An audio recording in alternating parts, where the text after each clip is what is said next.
Hey guys, I recently got a request, quite a few requests actually, to basically look at my freebooter army and talk about it and how I went about it and things like that. You can hopefully see it in the background. So yeah, I thought I'd just go ahead and do that. I'll start off with the army that started it, and yeah, that's kind of the history of the army. I'll give some history on that unit and then go from there. So here is the army and its kind of peripheral bits. It was totally coincidence that I started this army. So maybe about a year ago, maybe more, I saw on Facebook someone was selling their basically entire Ork collection very cheap. And in that, they didn't even list it. There was some Spellcrow pirate Ork parts.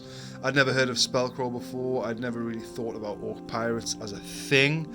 And to be honest, I've got a video elsewhere on my channel about how you can make money like by playing Warhammer.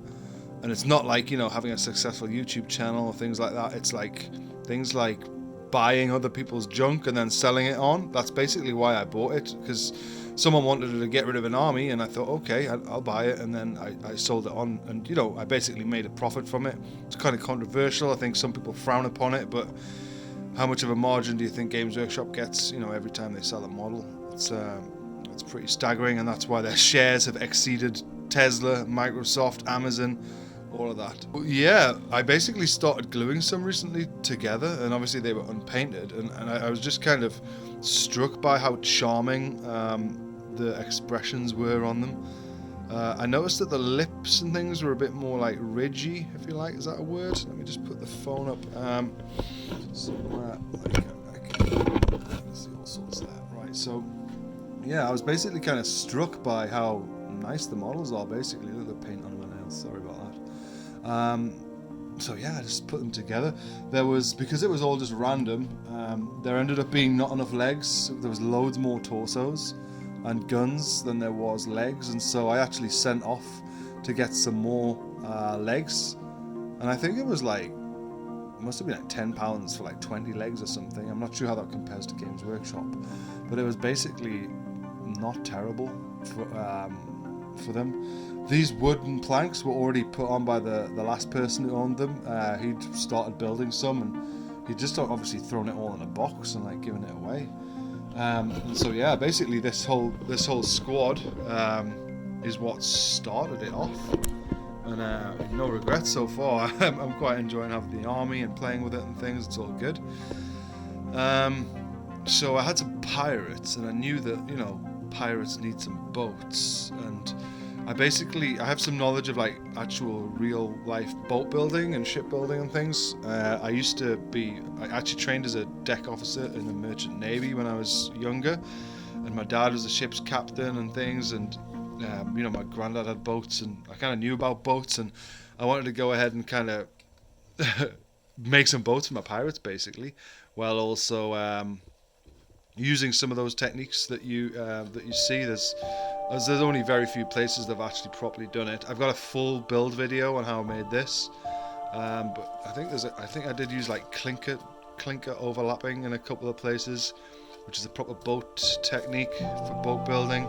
I remember when I was really small, my gran had a boat in the garden upside down. It was rotten, but it had clinker built overlapping boards like that, and I kind of included that on there. I also steamed the wood, which is using the same technique that boat builders do. These are all lolly sticks that have been steamed into shape. I've got a very in-depth video on how I did that elsewhere on the channel if you want to check that out. Yeah, so then there's these other Ork bits. This was totally coincidental that a door actually perfectly fit on the stern or the transom here, and then other bits were just randomly sort of stuck on.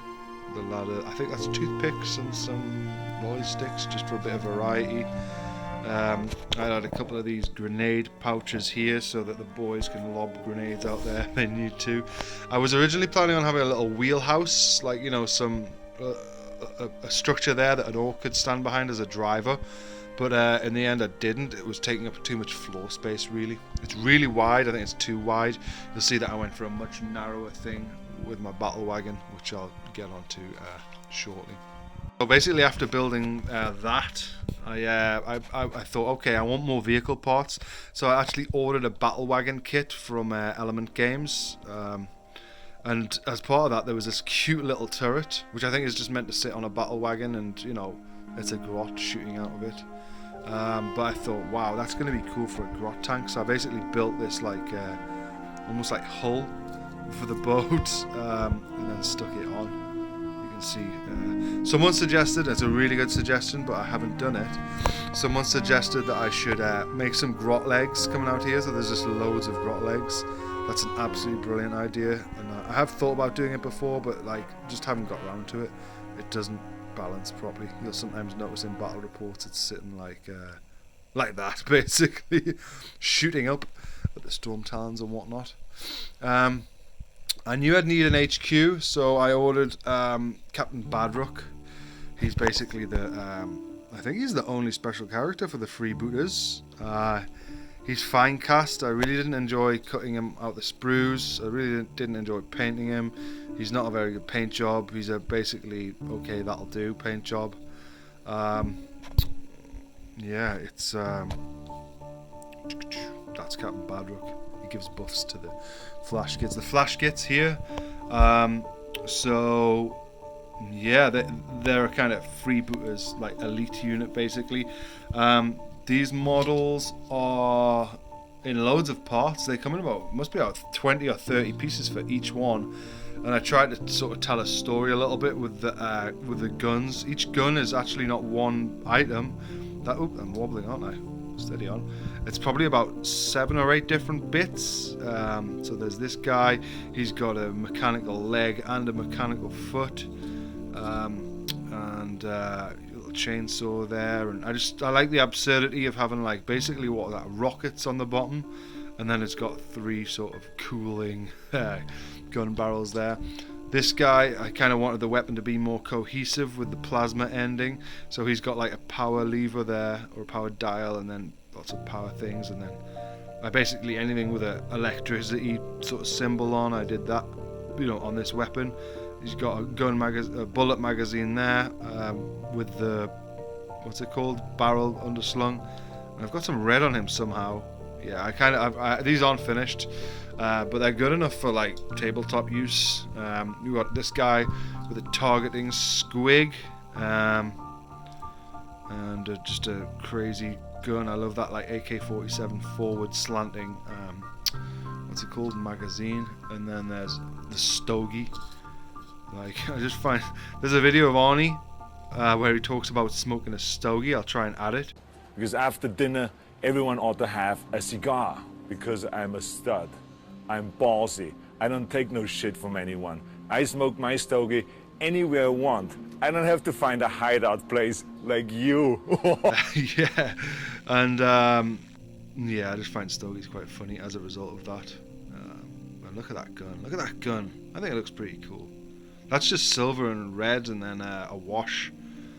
And what I do is I do the silver first, and then I put red contrast paint on, and I actually just rub it away with my finger, and that brings out the highlights. And it's an alternate way, a messier way of doing dry brushing. You know, you're kind of reversing, and then you put the wash on, and it just goes into the little recesses and things, and you get it that way.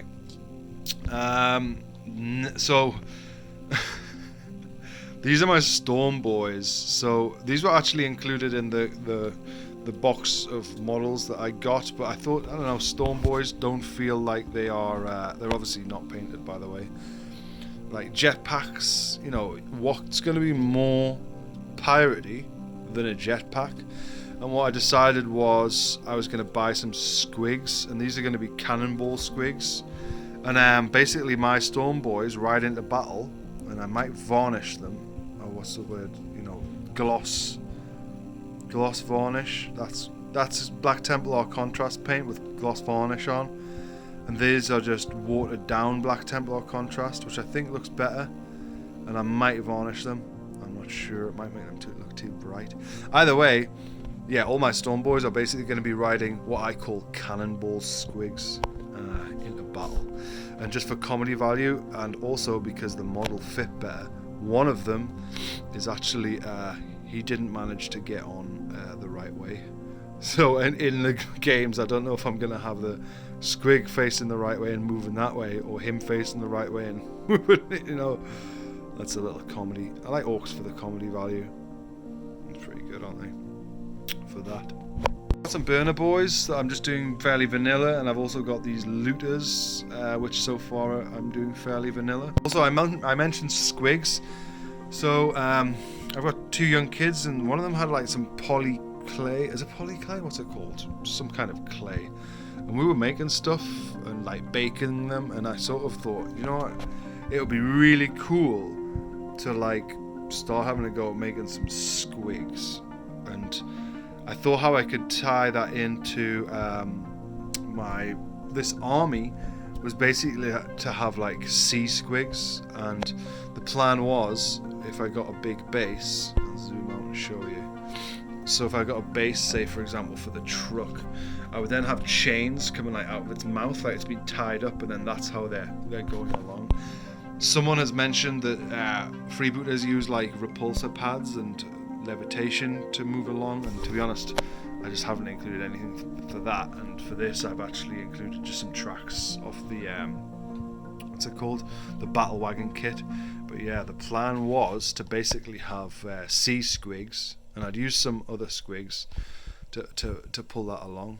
The squigs I used for my Cannonball squigs, is it like Gloomspite something or other? It's basically some Age of Sigmar unit where they've got goblins riding on the on some squigs. This is, I mean, it's probably like the centerpiece of the whole army really, and this is my flagship battle wagon, which I usually give a kill cannon as an upgrade. So this is all lolly sticks. That's plasticard. This is actually simpler in construction than the truck over there, and honestly I think it kind of looks better. One of the reasons I think it looks better so much is that this battle wagon front really gives it the flair of a bow, which is, you know, a thing in like naval construction. You have the flair of the bow, so that when the boat's pounding, the waves get basically thrown away like that. I think in coastal defenses they use it as well, so that if you've basically got waves coming in here, if you can make the energy curve back outwards like that, it's very efficient, and it reduces stress on this bit basically. Anyway, so anything that's not wood on here is either plasticard. There's only 1 bit, 2 bits, and the rest is actually bits from the battle wagon kit chopped up. That's just straight built and stuck on. I was thinking about putting some wood on there. A little sort of nautical detail that I added on the grot tank. I've actually done the port and starboard in the correct colours. And also the masthead light should be white on a vessel. So yeah, these orcs aren't messing around. They know what they're doing. So yeah, that's basically my freebooter army right now. It's been suggested that I do more, and I probably will do, to be honest. Some suggestions that have been made are to do kill cans, what are they called exactly, which are actually wooden barrels with big robot arms coming out the side. That would be really cool. I want to finish off my Cannonball squigs. What else could I do? There's all sorts really. I've wondered about how you could do a mech gun that's actually pirate themed. Maybe have a big cannon, ship's cannon with like loads of little squigs around it. Yeah. So I haven't painted this sort of sea squig, but I quite like it. I love how much personality you can get with the lips when you're sculpting. Like this one's got a little Elvis quiver to it, and yeah, this is my first attempt at doing wet blending actually. Normally when I want to blend colours, I use an airbrush, and I love it. I tried wet blending. I think it worked well here on the lips, and I think it didn't work well here on the body. You can see it, rather than going from red to blue, I've actually got purple going. Yeah, I mean that's gonna happen a little bit, but I don't know. I think that could have been done better. If I was gonna do this model again, I would definitely use an airbrush, but I've honestly just put my airbrush away. I kind of can't be bothered to get it out. So yeah, that's my freebooter army and how it came to be, and you know, how it exists now. I'm using it now, if you haven't seen, on a what's it called, narrative campaign. Basically, these guys are facing off against some Blood Angels who are trying to put an end to Captain Badrock once and for all. And it's so far it's been good fun. No spoilers, but yeah, you should check it out on the channel if that sounds like something you'd be interested in. Cool. So that is my little pirate orc army. Thanks for watching. Take care of yourselves. Peacetime Painting out.